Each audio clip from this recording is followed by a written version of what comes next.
We were assigned topic 3. Mrs. Pennyworth has a First Amendment freedom of religion.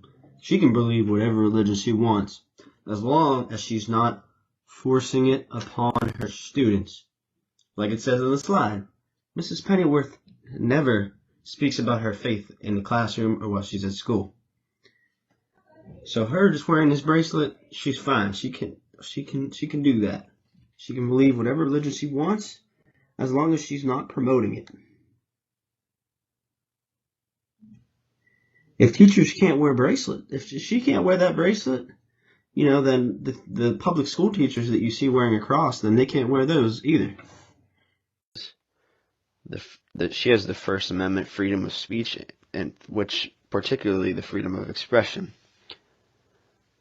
The National Constitution Center says the freedom of speech also applies to symbolic expression, such as displaying flags, burning flags, wearing armbands, burning crosses, and the like. I would argue that the wearing armbands thing kind of applies to the bracelet. People wear shirts, hats, and other clothing accessories to express how they feel all the time.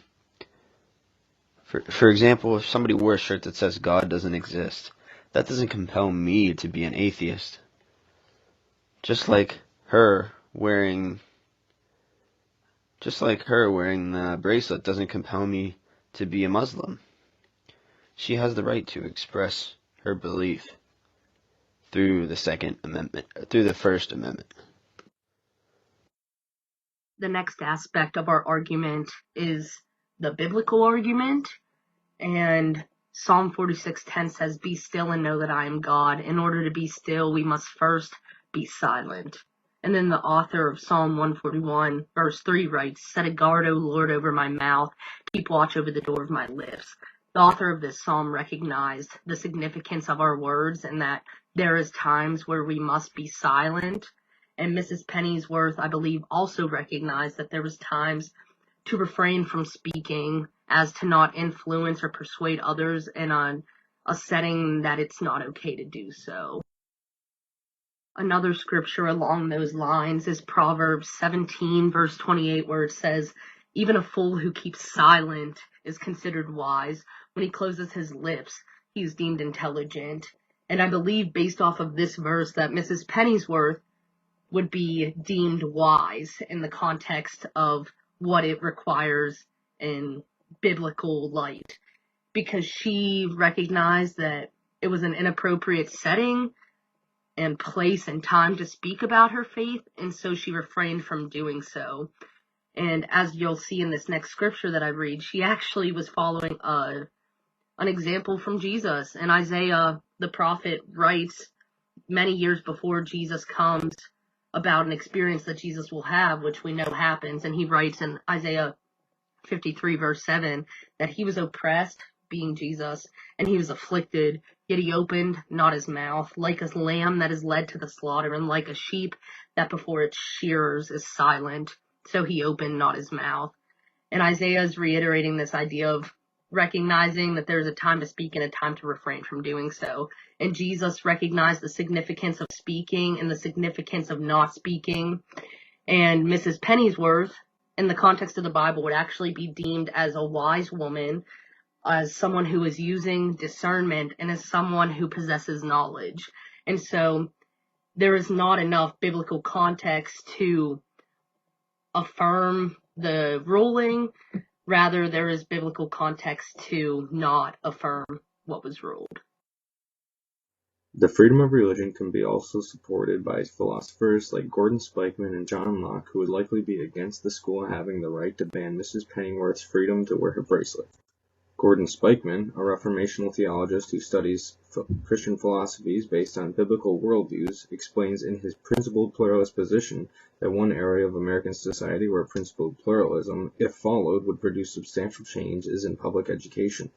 This quote seemed necessary to include as the writing talks about the idea of having 5 spheres. The 5 spheres include government, education, family, business, and church, or in this case, religion. He calls for a disestablishment of the public education system. Like in the 18th and early 19th centuries, the state churches were disestablished, getting the church out of the state. However, in the 20th century, an established public school system, with its capstone in state universities, replaced established churches as an official expression of the nation's convictions and values. As a result, government agencies today have monopolized the educational system, which he claims is a violation of principled pluralist view of society. All five spheres interact and there is a balance of power, but each has its own rightful area of jurisdiction. There is no sphere that may exercise its authority at the expense of another. The sphere of education does not have the right to ban the wearing of Mrs. Pennyworth's bracelet. This would violate the sphere of religion. She has not run the classroom by her religion at all, nor has she taught her religious views at all. No student has been forced against their wills to believe in Allah. And by this principled pluralist standard, Mrs. Pennyworth is within her rights to wear the bracelet, and the school has infringed her freedom of speech that includes her religious sphere. You don't have to look far to see that justice is a key point of discussion throughout history. John Locke says, "We were born free as we were born rational. Restrictions or impositions upon our freedom require justification. Being all equal and independent, no one ought to harm another in life, health, liberty, or possession." The teacher in this case is not harming anyone in any way by wearing this bracelet. Therefore, according to John Locke's logic, there is no justification to restricting her freedom in this case. Just as the students have the right to their own freedoms of speech, so does Mrs. Pennyworth. John Locke is not the only one who has this opinion. George Orwell said, "If a liberty means anything at all, it means the right to tell people what they do not want to hear." Wearing an Islamic bracelet to a public school would fall under this as a subtle way to use your liberty. If our country has any type of liberty, Mrs. Pennyworth should be allowed to wear her bracelet. Mrs. Pennyworth never used her position of power over the students to discuss her faith in any way. She simply was just being judged for her personal views.